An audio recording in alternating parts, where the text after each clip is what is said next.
Khun Thai, IMF's Christine Lagarde has come out to say that she's concerned about a synchronized deceleration of the global economy. Do you share that view? Is that concern?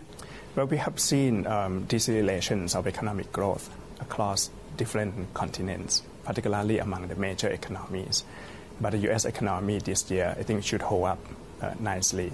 You still see, good employment numbers coming out, even though there could be some, fluctuations here and there. But on average, the employment, the labor markets appears to be strong. That should have a good implications on domestic consumption, at least in the U.S. But in Eurozone, definitely we have seen declining hard number and also soft number of economic activities. In Asia, for ASEAN countries, I think we're more concerned about what's happening in China. There are a lot of structural adjustments going on, and definitely it's slowing down. But a major factor in my view that has contributed to this deceleration of economic growth is very much related to the trade tension that has been going on for quite some time. And hopefully the agreements that are being negotiated now between the U.S. and China will be able to materialize soon. If that happens, we could see more picking up of activities, particularly on the trade side, during the second half of the year. How big is the risk, though? Because the WTO has come out to say that it's already cut a trade projection. Well, as we have seen, exports number during the past few months, definitely export growth this year globally, international trade volume this year would not be as robust as last year in terms of growth. And also because of the uncertainties related to the trade tension, we have observed a front-loading of orders towards the end of last year because everyone was expecting that the major tariff would be imposed during the first quarter of this year. So most of the people had front-loaded their orders. And now, I would say that now we have a double impact. It's the impact of the inventory that has been built up since last year and also the decelerations of economic activities. Do you expect your projection of 3.8% growth for the year to be impacted? Because Thailand is export dependent. It's also being impacted possibly by Brexit. Mm-hmm. Well, we recently revised downwards our GDP growth this year from 4% to 3.8%, and that's mainly because of the outlook on exports.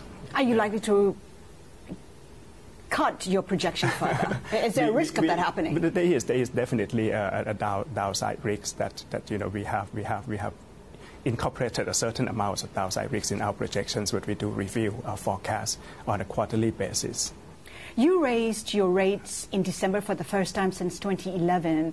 How much more room do you have to raise rates further? Our monetary policy is data dependent, so we evaluate. What's the data showing you right now? Well, there are quite a number of areas that we look at. We have a flexible inflation targeting framework. So firstly, we look at the inflationary developments. Okay. For now, we think that inflation is within our target range, although it's going to be on the lower end of our target range. Is there risk of that inflation target or inflation rising for the rest of the year? There could. It depends very much on two factors. One is on the energy prices, and that is driven by the global energy prices. The other one is food price, raw food prices. We have seen picking up of raw food prices lately. Partly it's also related to the drought, the ongoing drought. Apart from the inflationary developments, we also look at the growth projections. Thailand has had growth in the range of about 4% during the past 2 years. Is 2 consecutive years of about 4% growth. This year, as of now, we expect our growth to be in the range of about 3.8%. The range of about 3.8 to 4% is consistent with our potential growth. So the third factor that we have taken into account into monetary policy decision is on financial stability. That the rate has been low for too long, and that has created underpricing of risks across different segments of the financial sector. So that was one of the main reasons why we decided to increase the rate from 1.5 to 1.75 last December. So the fragilities in the financial sector, which was part of the reason why you raised rates, are they still there, or have you addressed all of them? They are. It will take some time to address concerns on financial fragilities, and it can't be addressed by one policy alone. The way we approach this problem is we have to have a combination of policies consisting of macro-prudential policies.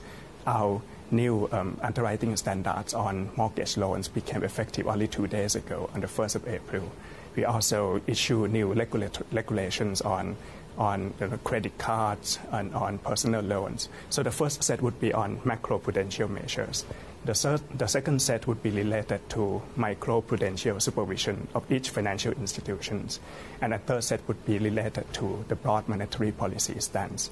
In emerging markets economies like Thailand, we can't have only macro-prudential policies to address concerns on financial fragility because we have capital market, which is also very large. We have financial service providers that are outside the regulatory purview of the Bank of Thailand. So it has to be a combination of the three types of policies. Governor, we have a very strong baht. It is the strongest currency in Asia, up about 2.5% versus the USD year to date. Is that limiting your policy making? And is that limiting you raising rates, given that higher rates could in fact boost the baht? We do take into consideration the movements of the baht as well when we make policy decisions. But lately, I think the baht has been moving in line with fundamentals of the economy. We have had large current account surplus. Last year, we had current account surplus in the range of about 6 to 7% of GDP. The first 2 months, despite the fact that exports have been coming down, we continue to register large current account surplus. But our currency has moved in line with the Indonesian rupee, the Chinese renminbi lately. And since we increased the policy rate in December, we have indeed observed an outflows of short-term debts. Foreigners have sold short-term debts and equity and Thai equity. Although we have seen some inflows in long-term debt, but overall, net portfolio inflows continue to be in the negative territory. So you're comfortable with the baht at this level? We're not comfortable at any particular level because we have a floating exchange rate regime. We tend to focus on the volatility and look at the movements, whether the baht is moving in line with our regional currencies or not.